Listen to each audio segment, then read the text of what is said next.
Giraffes Can't Dance, and it's by Giles Andreae and Guy Parker Rees.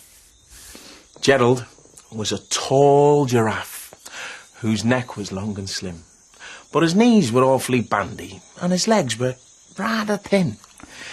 He was very good at standing still and munching shoots off trees, but when he tried to run around, he buckled at the knees. Now, every year in Africa, they hold a jungle dance where every single animal turns up to skip and prance. And this year, when the day arrived, poor Gerald felt so sad, because when it came to dancing, he was really very bad. The warthogs started waltzing and the rhinos rock and rolled. The lions danced the tango, which was elegant and bold. The chimps all did a cha-cha with a very Latin feel, and 8 baboons then teamed up for a splendid Scottish reel.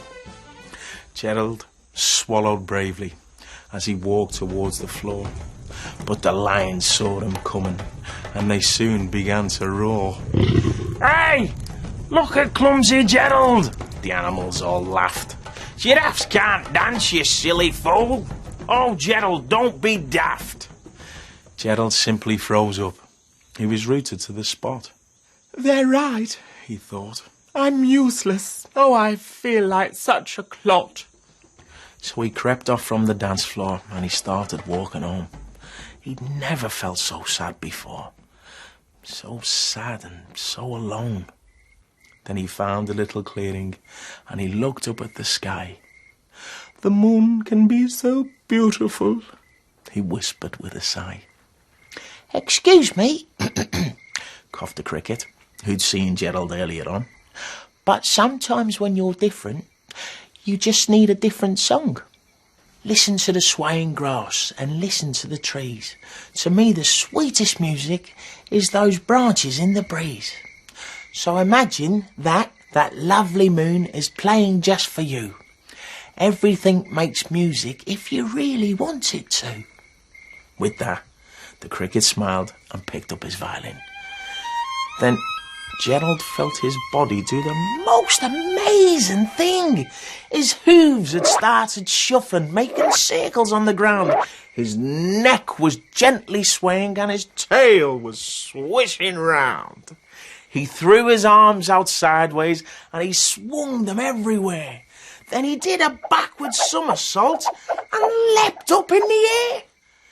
Gerald felt so wonderful, his mouth was open wide. "I'm dancing. Yes, I'm dancing.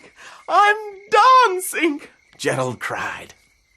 Then, one by one, each animal who'd been there at the dance arrived while Gerald boogied on and watched them quite entranced. They shouted, "It's a miracle! We must be in a dream! Gerald's the best dancer that we've ever seen! How is it you can dance like that? Please, Gerald, tell us how." But Gerald simply twizzled round and finished with a bow. Then he raised his head and looked up at the moon and stars above. "We all can dance," he said, "when we find the music that we love."